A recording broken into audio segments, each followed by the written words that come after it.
The information provided in this podcast episode is for entertainment purposes and is not medical advice. If you have any questions about your health, contact a medical professional. This content is strictly the opinions of Lucas Owen and is for informational and entertainment purposes only. The references, claims, and scientific information linked to any products are only applicable to those listeners who are based in the US. If you are outside the US, this information does not apply to you. It is not intended to provide medical advice or to take the place of medical advice or treatment from a personal physician. All viewers of this content are advised to consult with their doctors or qualified health professionals regarding specific health questions. Thank you for listening to the Boost Your Biology podcast. My name is Lucas Owen. I uncover the most cutting-edge health information on the planet, ranging from hormones, nutrition, supplementation, fat loss, biohacking, longevity, wellness, and a whole lot more. Welcome to the Boost Your Biology podcast. Hello, everyone, and welcome back to the Boost Your Biology podcast. Today, I'm super excited because we have a very special guest joining me on the show, and we're going to be talking about something that I'm deeply passionate about, which is new and cutting-edge ingredients, particularly in the supplement space. And today, we're going to be focusing on a very unique type of fatty acid called Pentadecanoic acid. Now, I know that's a bit of a mouthful, but we have the lovely Stephanie Van Watson on the podcast here. Stephanie, welcome to the podcast. Hi, Lucas. It's great to be here.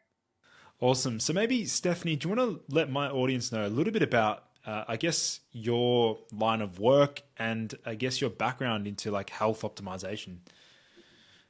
Sure. So I am a veterinary epidemiologist, which means I'm a veterinarian and who specializes in tracking down diseases. So epidemiology.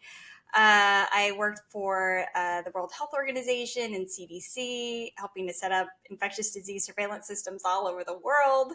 And then about 20 years ago was invited by the U.S. Navy to help continually improve the health and welfare of dolphins, which was unexpected and a pleasure. Navy dolphins live in the open ocean, go out into the open ocean every day. Every day they choose to come back. And because of their good care, Lucas, they live a lot longer than dolphins in the wild. And so they live on average, so dolphins in the wild on average live to about 20 years old.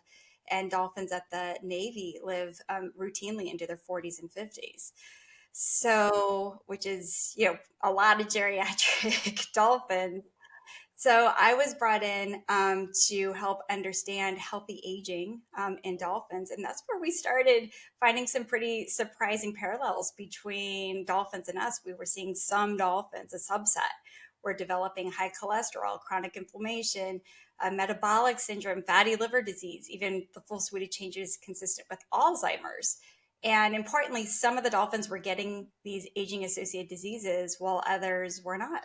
So we did use this advanced technology called metabolomics to look at thousands of small molecules present in both the dolphins and their all fish diets, and to look for which small molecules might predict the healthiest aging dolphins. And lo and behold, we thought it would be omega-3s because of their fish diet. And lo and behold, there was surprising discovery of C15, this saturated fat that predicted the healthiest aging dolphins. Yeah, no, it's spectacular. I mean, I haven't really looked into the literature around like understanding longevity biomarkers in different animal species, but I guess what you've identified there with C15, sort of talk to us about what was when you first sort of discovered this, like what were your initial thoughts? Like, what did you think was going to come from that?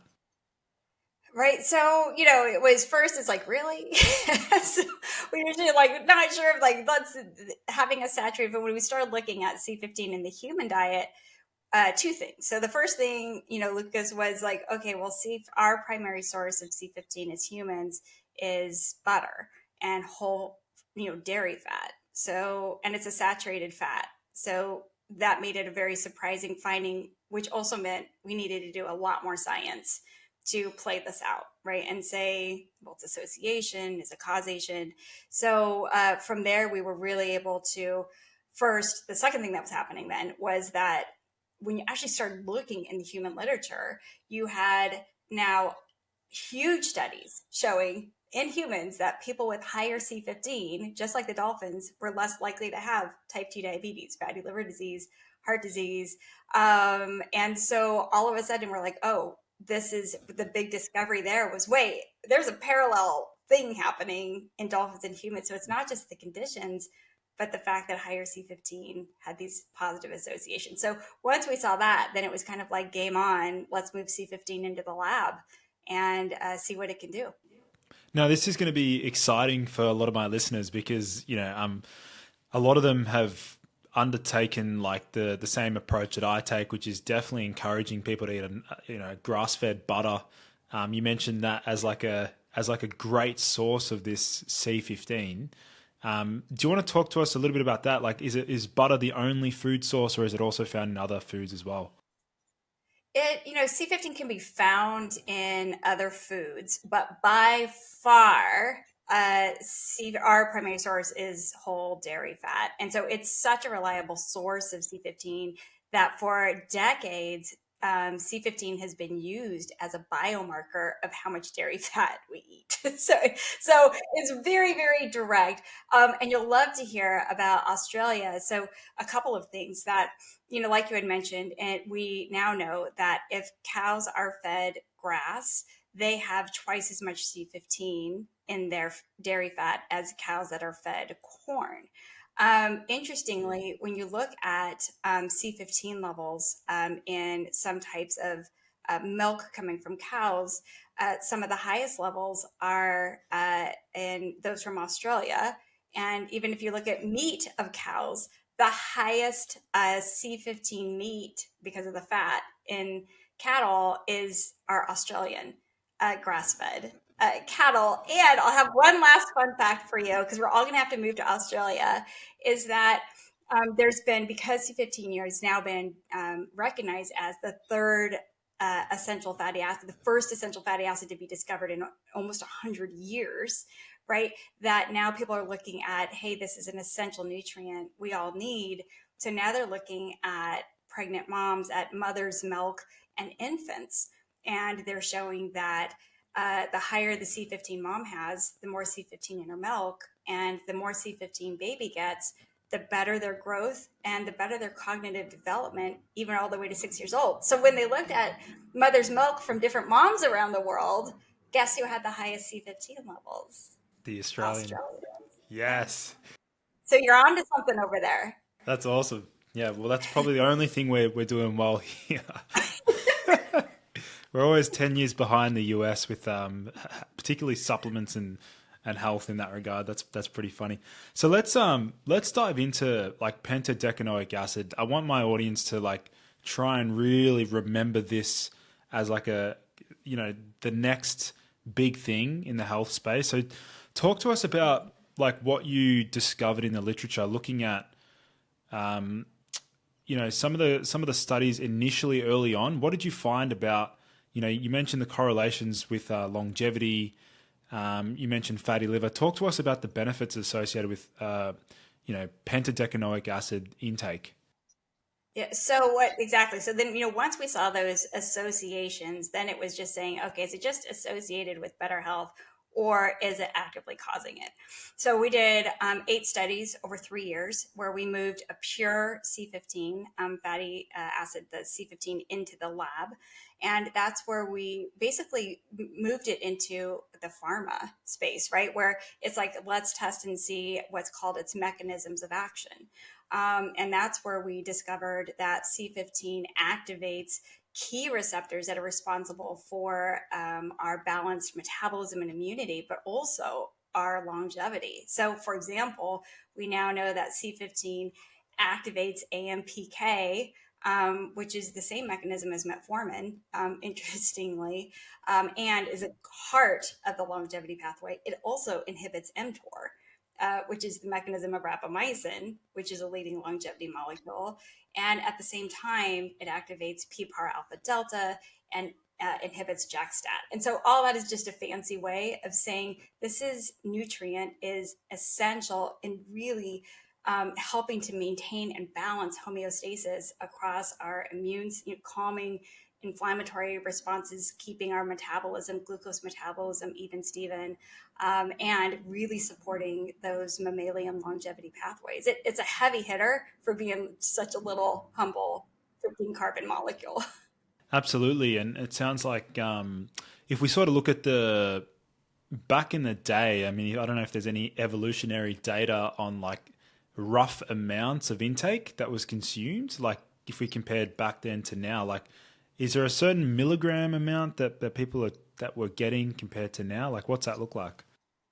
Yeah, it's a great question. So we, back in the day, we in the 1950s, at least here in the U.S., we used to drink 2 cups of whole fat milk every day, and that was equal to about 200 milligrams of C15 per day. And today, it is the average intake of not even dairy fat, of milk is about half a cup, and this includes non-fat milk and low-fat milk. And non-fat milk has no C15 in it. So the United States Department of Agriculture, the USDA here, actually issued a report a couple of years ago of saying there is a shocking decline in intake of any dairy, of any cow's milk, because we've created such fear around saturated fats and cow's milk that people are now just avoiding cow's milk altogether, replacing it with almond,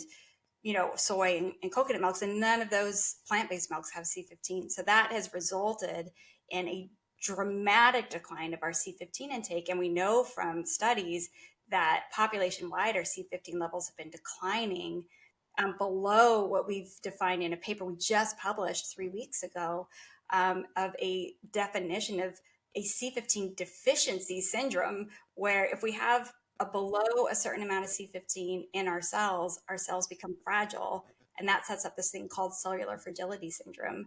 And we're now most of us are standing right on that ledge of deficiency and just don't have a lot of room to, sitting right on that edge of this cellular fragility syndrome. Yeah, this is exciting. I mean, this cellular fragility syndrome will probably be the first time my audience has heard of that syndrome. It sounds like. So, talk to us about that. So, they're saying this is a newly discovered syndrome that they're actually, considering as like, quite serious. So, sort of talk to us about that. Absolutely. So with cellular fragility syndrome is caused by deficiencies in C15 in our cells. So if you think about, it is important, as you had mentioned, because it's the first deficiency syndrome to be recognized in 75 years. So when you think about like vitamin C deficiency in scurvy and vitamin D deficiency in rickets, now we're saying C15 deficiency and cellular deficiency syndrome. So briefly, what happens is another really important role of C15 is that it is a stable fatty acid that goes into our cell membranes, so the protectors and armors of our cell.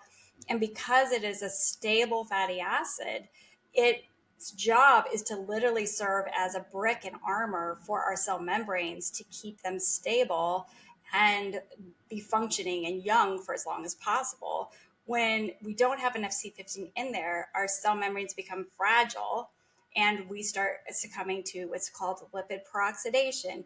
And that then feeds chronic inflammation, mitochondrial dysfunction, all these things that feed accelerated aging and chronic diseases. And in fact, in 2012, there was a group of scientists at Columbia University who discovered an entirely new way our cells were dying. They were calling it ferroptosis. And what our latest study showed is that this is actually cellular deficiency or cellular fragility syndrome, that C15 deficiencies are causing this entirely new way that our cells are dying and accelerating our aging. So scary, but fixable. Yeah, that's incredible. Going back to the intake of like fatty milk and fatty dairy products, I mean, it's funny because yesterday I literally went to a local supermarket to film some content. So I actually, went into the grocery store, picked up like an oat milk, packet, And I was basically just trying to educate, like creating content on how to educate the audience. Like, be careful when you look at these products, like because they oftentimes put like sunflower oil or canola oil or soybean oil. Did you want to? I know about the health consequences associated with these. Did you ever look into like the potential dangers associated with like swapping out these fatty milks with like these plant-based milks with canola oil and things like that? We haven't specifically. We did, get a hint from the Dolphins in which, with regard to with omega-3 fatty acids, these are, and omega-6s, these are polyunsaturated fatty acids. Lucas, what you're talking about, that these are the fatty acids that are oils at room temperature. So they have lots of double bonds, which makes them good because it helps make our cell membranes flexible. But they have these double bonds in them, which also make which are also weak points for oxygen to attack. And so what the Dolphins told us early on, and we just didn't know it at the time, was what they actually showed was that the higher the omega-3s and omega-6s, the higher the polyunsaturated fatty acids they had, they were actually the poorer agers. So we do need, it doesn't mean that omega-3s are bad for us. It just means that it's a balance, right? And so if we have too many of these fragile oil-based fatty acids in our body and in our cells without balancing it with the resilient and sturdy fatty acids, there are negative consequences. And that's really being increasingly recognized. It's always, it always gets back to a balance of what we're supposed to have. Interesting. So what about in terms of, because of course my audience, a lot of people would be probably supplementing with, omega-3 fatty acids. Did you want to maybe do a comparison? We'll sort of do a comparison between like omega-3s versus FATTY15 or C15. Did you want to sort of outline like how they differ in terms of their effects in the body? Sure. So when we talk about what they have in common, let's start with that their omega-3s and C15 are both fatty acids. So they're both in this category. The omega-3s, EPA and DHA, right, that we talk about the most in the supplements are polyunsaturated fatty acids. So unsaturated means they have double bonds in them. So again, oils that have these weak points. Polyunsaturated means it has multiple double Yep. bonds. So oils. So C15 is a saturated fat, which means it has no double bonds, and right, so resistant to saturated fats. But within the saturated fats, there are even versus odd saturated fatty acids. So we weren't all wrong about saturated fats being bad. It's just that the even chain ones, the ones with like C16, C18, are pro-inflammatory, associated with a higher risk of type 2 diabetes, heart disease, fatty liver disease. It was just this little Goldilocks category of odd chain saturated fats, specifically C15, that is really this essential anti-inflammatory, sturdy fatty acid. So then we get to C15 being the first essential fatty acid to be discovered in over 90 years. Let's take omega-3, right, which is one or the other essential fatty acids. So what we did was we actually went to the lab and we compared pure omega-3, specifically EPA, with pure C15. And we used, again, what was often used in the pharma industry to be able to evaluate activities of molecules. And we used this panel called Biomap. And it's basically 12 human cell systems that mimic a wide variety of different disease states. So think about them as like diseases in a dish: heart disease, liver disease, inflammation. And you treat each of those systems with the molecule, with either C15 or EPA, and you treat it at different doses, and you see how well does it treat disease in that dish. And what we found was that C15 treated all the same, had all of the same clinically relevant benefits as EPA, plus, Lucas, 3 times more. Wow. So it really, again, it's a heavy hitter. It's stable. So I think that plays a big part in its role with regard to being able to have these, really broad ranging effects on this anti-inflammatory, antifibrotic, metabolic, protective. And those beneficial effects are occurring at an even lower dosage compared to EPA DHA. Is that right? Oh, that's a great point. So remarkably lower. so we talked about drinking 2 cups of whole fat milk per day is about 200 milligrams. So that ends up being about how much we need added to our diet. So about 200 milligrams per day. So and you compare that to omega-3 doses, which you're more in the gram category, right? Where it's like 1 to 2 grams per day. So you're talking about a tenfold difference between doses. So the amount of pure C15 we need is remarkably small and very powerful. There's 2 clinical trials now that have been done with pure C15 supplementation and showing that, even at these really low doses of 200 to 300 milligrams, having the ability to lower LDL cholesterol, lower liver enzymes, improve gut microbiome. So it really is what we're meant to have, but it's getting harder and harder to get that amount. And then the last thing I'll say with regard to dairy fat, because why don't we just go back to dairy fat? And I think for kids, that is the solution. We need to get children who can tolerate dairy fat, of letting them have that during their formative years. As we get older, dairy fat has, if you look at dairy fat, only 1% of dairy fat is C15. And over 40% of the fatty acids in dairy fat are these pro-inflammatory even chain fatty acids. So it's a big reason why, through the Navy, when we made this discovery, we were then funded by the Office of Naval Research to develop this pure free fatty acid C15 so that you could deliver the good Goldilocks fat without having to compete with the much larger even chain pro-inflammatory fats.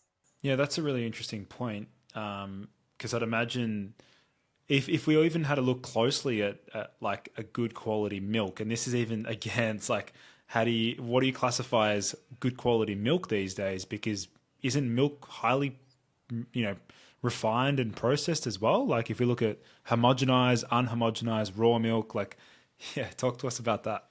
Right. So it gets really complicated, exactly like what you're saying, Lucas. And this is why I said the big question, right? Because what we often get is just drink whole fat milk. And we wish that could be the answer today. But the truth of it is you go to the literature and you look for, then if that was the case, it should be people who drink more milk or eat more dairy fat are unequivocally less likely to get fatty liver disease, heart disease, type 2 diabetes. And that's absolutely not the case. It's a mess. And so it doesn't mean that we can't fix this through our food, but it's so complicated, like you said, of the difference. Like you don't know what a cow ate that gave the milk, or what percentage of grass. And we've even learned that, the higher the altitude of grass that a cow eats increases the amount of C15. So in Sardinia, they have, we talk about your average C15 level that you should have above 0.2% of your cells should have C15 in it. If you're 0.2 to 0.4, you're kind of what we're calling the safe zone. People in Sardinia, in these blue longevity zones where the most men in the world live to 100 and beyond, they have C15 levels of 0.6. So they're eating, and they're not using a supplement, right? They're using alpine, it's a mountainous area. So they have local goats and sheep, and they eat high altitude grass, and the Sardinians make cheese out of it, and they've replaced most of their meat in their diet with cheese. And their cheese that we know the most is pecorino, and pecorino cheese has 2 times higher C15 than even like butter from cows. So it's just figuring out how do we get there. But in the meantime, that's a big part of why we developed this, this pure C15 ingredient is let's get a head start on things, but let's also talk about how we can change agriculture, the industry, and, our take on fats. It just makes me wonder, Stephanie, that in the future, maybe like 2 to 3 years from now, I have a feeling that some like dairy milk, like milk companies will actually say now standardized to contain like, Yes. a certain percentage of C15. Yeah, I mean that would be a huge win, Lucas. It's like, can we drive the demand, right? So to have industry practices that will increase the amount of C15 that's in a cow's milk, like for instance by being grass grazers. And then if you report C15, if consumers demand to see what is the C15 level in your in your product, that's going to drive demand, and people will choose your product. So I think being able to do, there are a lot of things we can do to really help, because we now believe that, and the studies support that 1 in 3 people, as many as 1 in 3 people, have C15 nutritional deficiency. It's accelerating aging. This is leading to the increase in fatty liver disease, type 2 diabetes, and heart disease, especially among younger and younger people. So there is an urgent need, but there are a lot of things we can do, as part of this movement to help fix it. In terms of this will be an interesting question, I guess, like, because my audience is probably wondering now, like, all right, we know how damn important this molecule is for many different health conditions and just supporting overall metabolic health. But in terms of looking at, is there a way for, because obviously there's the omega-3 index test, which I know a number of clinics are now offering, which is great because at least that's definitely a step in the right direction comparing that. But is there a a blood test to identify C15 levels? How does one, if one wants to know where they're at, like, is there a way to analyze? There is a test, and so, and if it depends on what tests your doctors use, but there is a standard fatty acid panel that's offered by a lot of different labs where they'll get a fatty acid panel. And even some of these omega-3, what they call omega-3 panels, some of them include now C15 in them. So it'll be under odd chains. So we have a lot of doctors who are like, wait a second, I've been using, company X, and they go back and they're like, oh my gosh, we've been capturing C15 this whole time. Like Dr. Hyman is like, oh, we've got C15. And then they go back and they're like, oh my gosh, my vegans, like their C15 levels are, and so they're able to intervene. We have also, so that's really kind of the ideal. So you can look at your C15 levels compared to other fatty acids. And that's where you can get that 0.2% or higher. You can, we've also, to help with our customers, starting here in the US, but expanding, that there is now an at-home C15 test, that's a blood spot test that's offered by Genova Diagnostics. And then they have international distribution. So we're working with them, Lucas, for people to, if they need to, and they can't get it from their doctors, to be able to have access to this test. That's gonna be a game changer. I know that Australia is going to be very far behind with that, but eventually we'll get it here. We'll get it here eventually. But I have a lot of clients who are based in the US who I can start dropping the word on that and sort of saying, yeah, like, look into it, because again, it's not something that I've routinely, as a naturopathic physician, like I don't routinely check for that, but now it's going to be something that I'll be like paying more attention to, particularly for the like people that are concerned about longevity and things of that nature.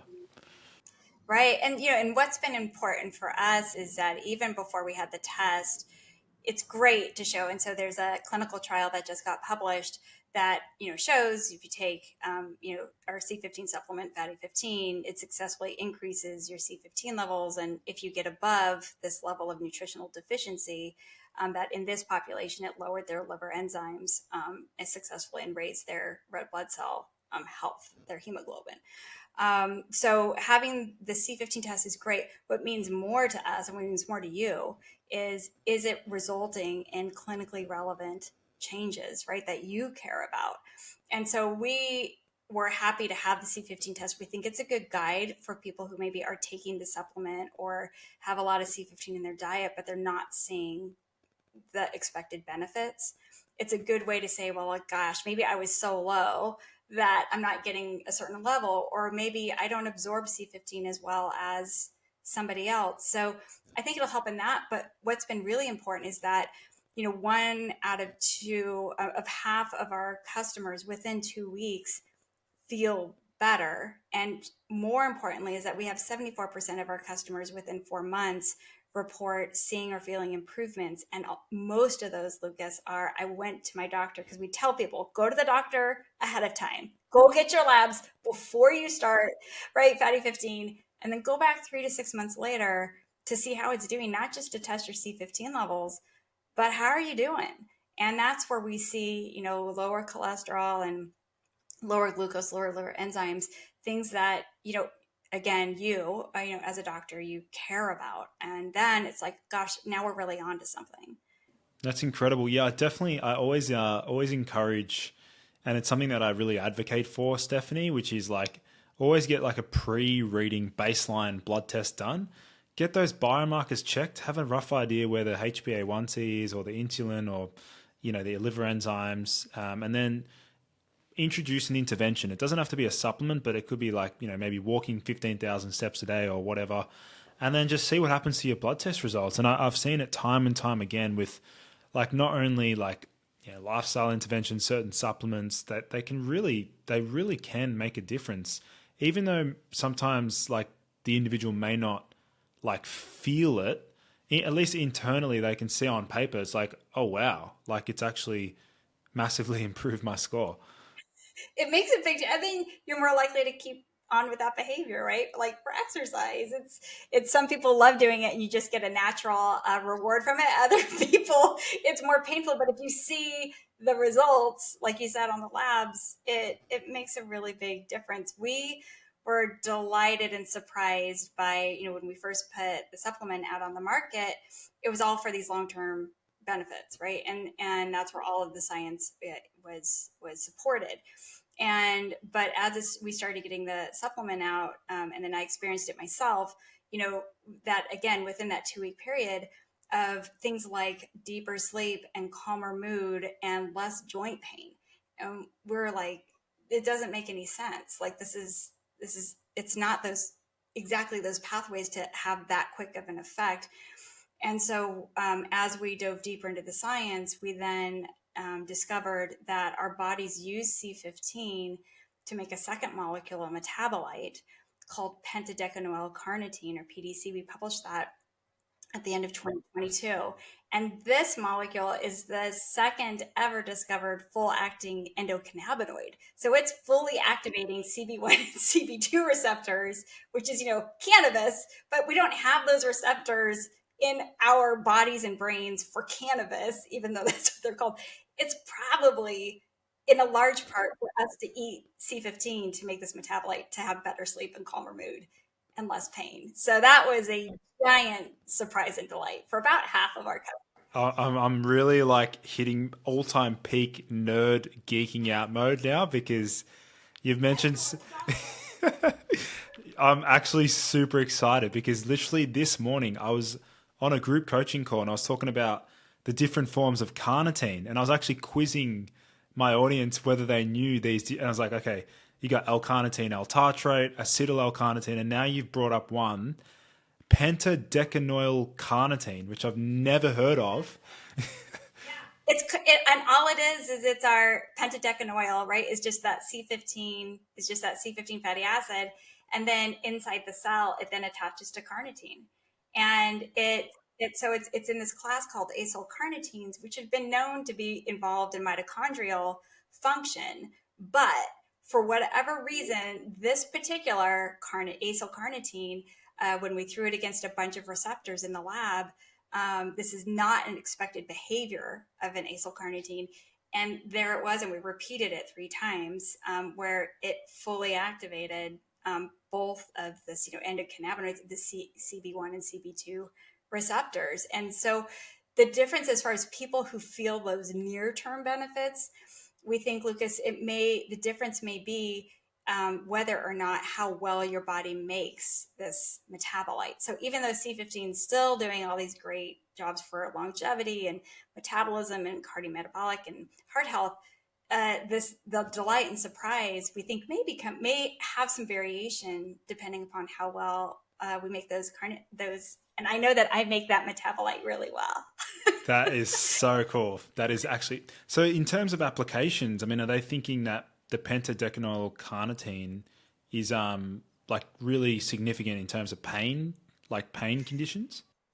Yeah, I think so. There's still a lot of data of studies that need to be done. This is like really, and it was really interesting when we published this discovery. We thought, oh my gosh, this is going to be like, everyone's going to be talking about it, but it was just one level too deep for most. Like, they were still getting our grasp on C15 stuff. Like, don't go throwing this like even harder thing to say into the mix. So it's out there, and we've been working with it. Others are starting to work with it to really understand. But I can tell you, like, when I moved from 100, because I'm getting older, I'm 52, and joint pains kicking in and all that stuff. So when I moved to 200 milligrams a day after a year of being on FATTY15, when I moved to 200 milligrams or 2 capsules per day, joint pain completely disappeared. Same thing happened with my sister, and we get tons. If you go to the FATTY15 site comments section and you just put in search joints, like, so many people have had that same benefit. And it might be part of the anti-inflammatory component of C15, but I think just it's happening so quickly for some people. It almost has to be, this, this acyl carnitine that's playing a role.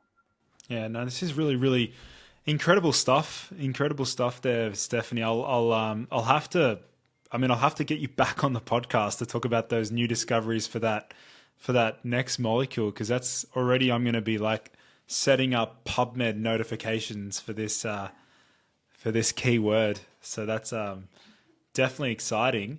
Let's go back to applications for FATTY15.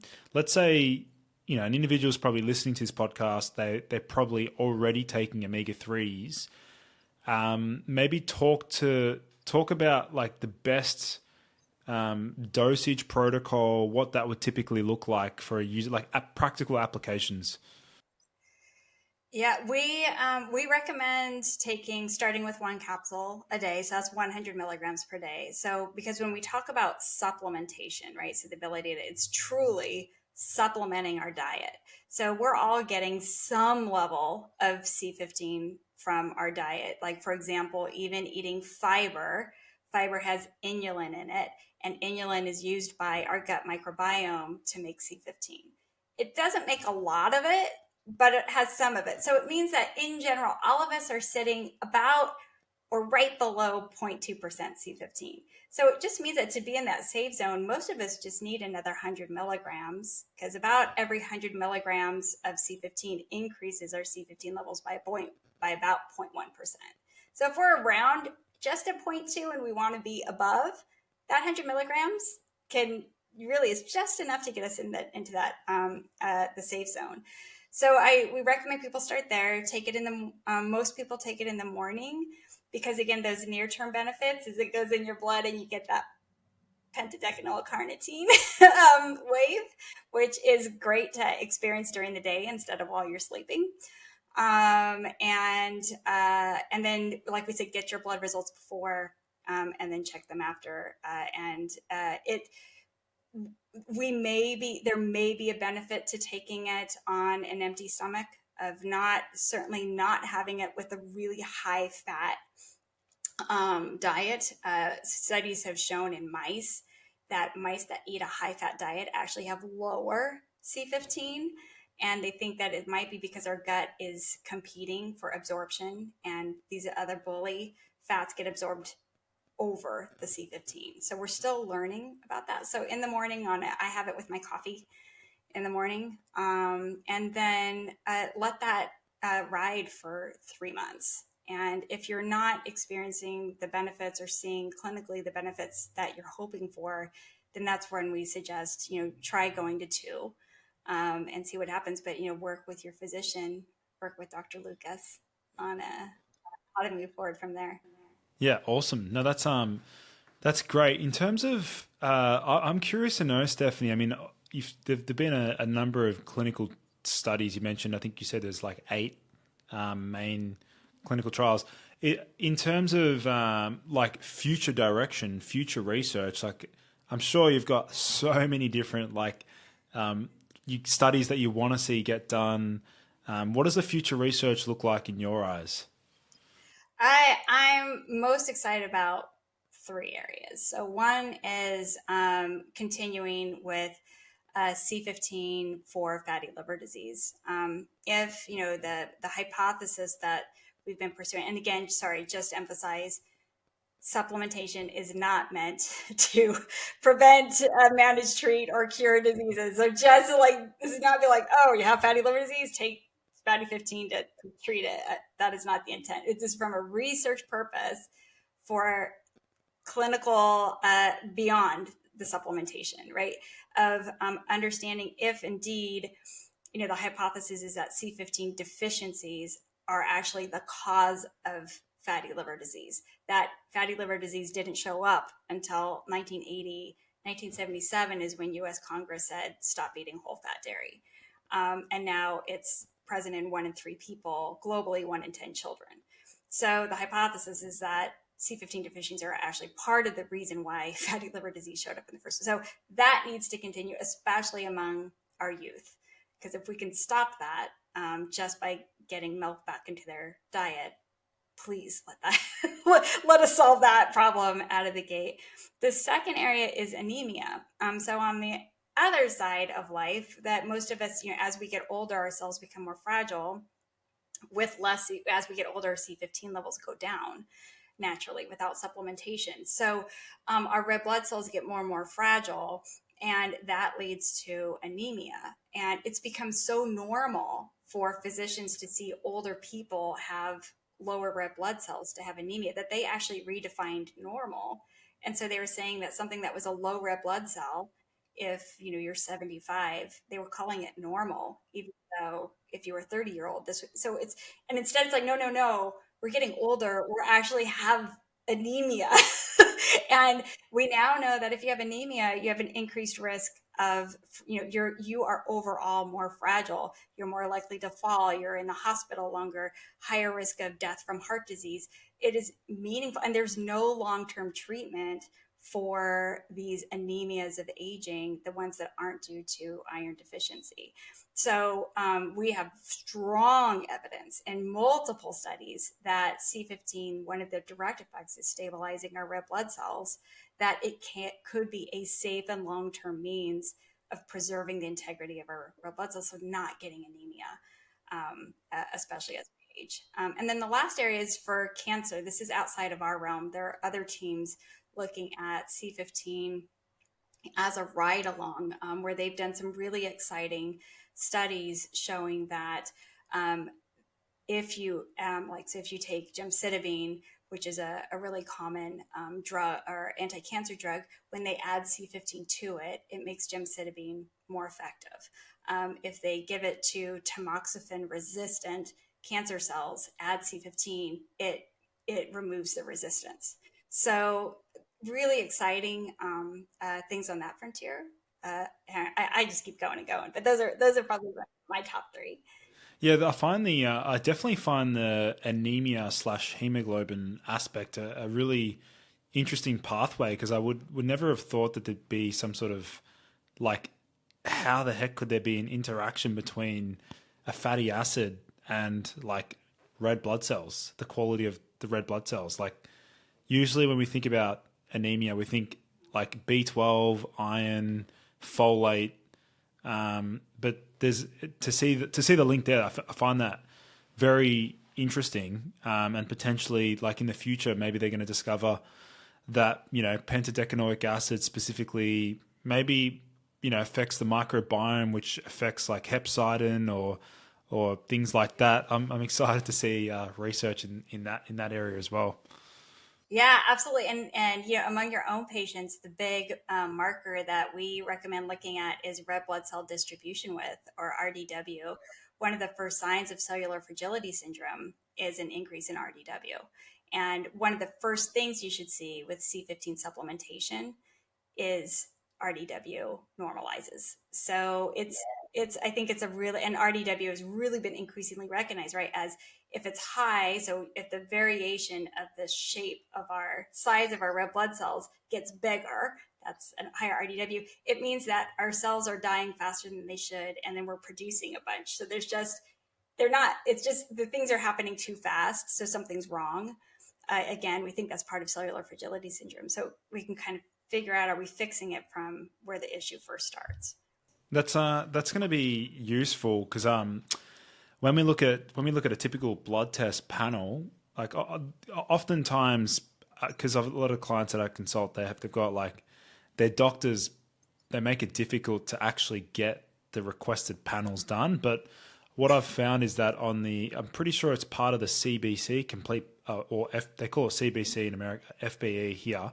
The red cell distribution width, the RDW that you just mentioned, I'm pretty sure I think everyone gets that checked. Like it's commonly found, right?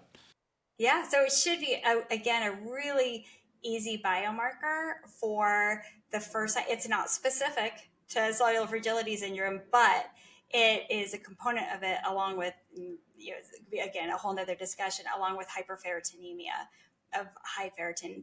And we found this combination first in the Dolphins, because they had one phenotype of C15 deficiency and cellular fragility syndrome, just because it's such a simple population. And so we're able to see a very clean pathophysiology of this disease. But from a doctor standpoint, looking at these kind of non-traditional but readily available markers, is RDW, hyperferritinemia, are some pretty big red flags for the syndrome. Interesting. In terms of any research conducted on how pentadecanoic acid can affect the microbiome, talk to us about if there have been any interesting findings in that regard. Right, because it's hard to not be like involved with the microbiome. Right? So a couple studies, not done by us. So there are a couple studies that have been done. One was a clinical trial from Singapore with C15 supplementation. So the same ingredient we have in FATTY15. They used 300 milligrams per day in women with overweight and who had fatty liver disease.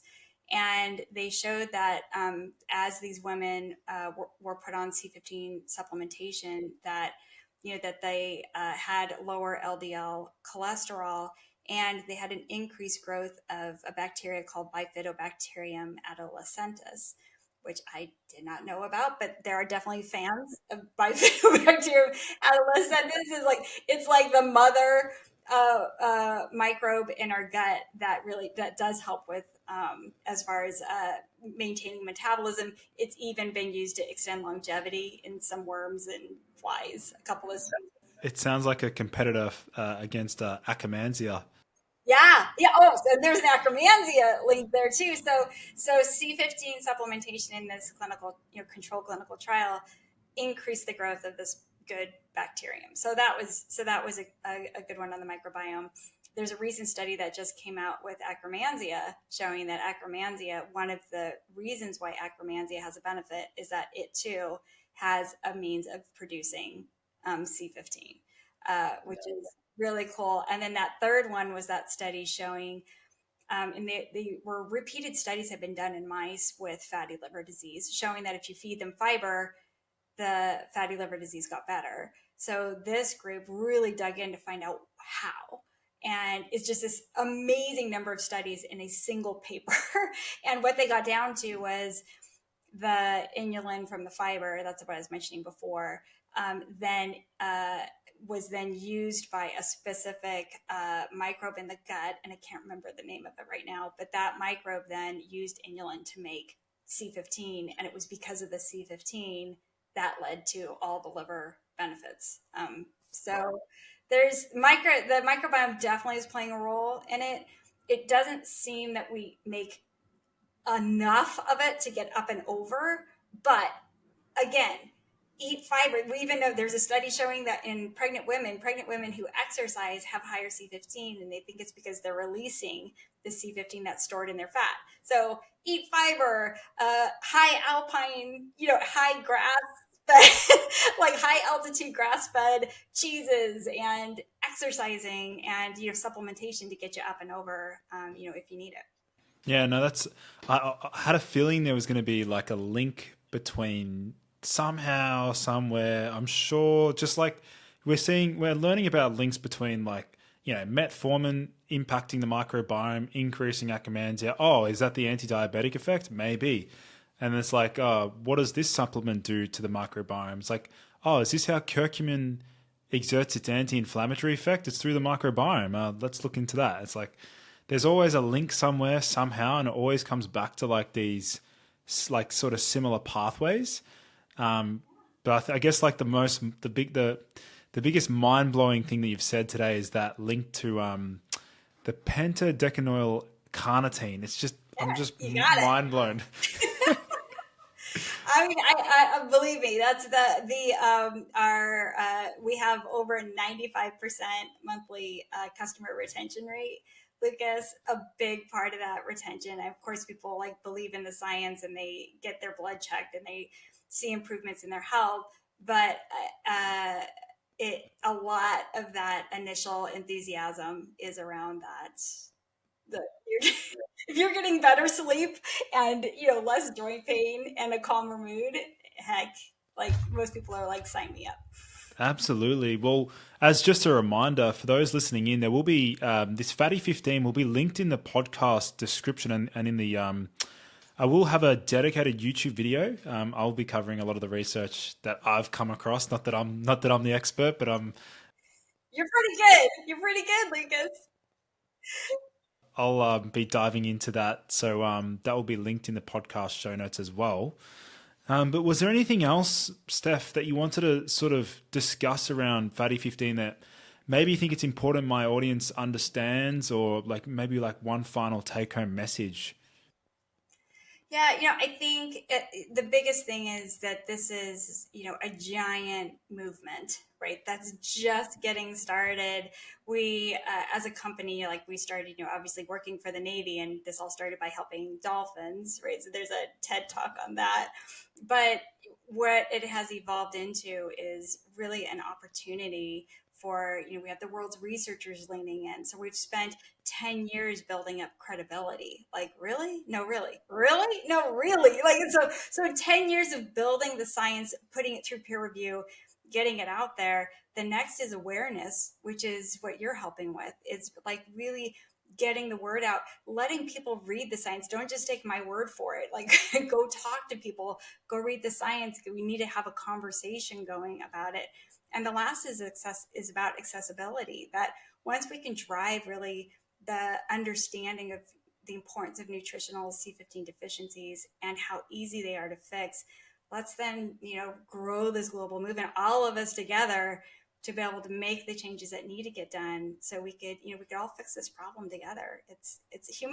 We talk about humans doing bad things all the time. We can do great things too. And this is one of them.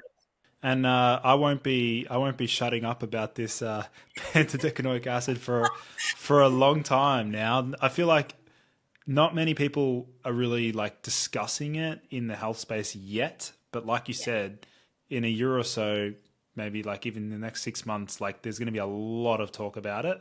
And I'm going to try my best to educate through my Instagram and my YouTube and also my coaching calls and things like that. And I'll actually pay more attention to that, these diagnostic labs that actually offer it, because that's going to be a game changer.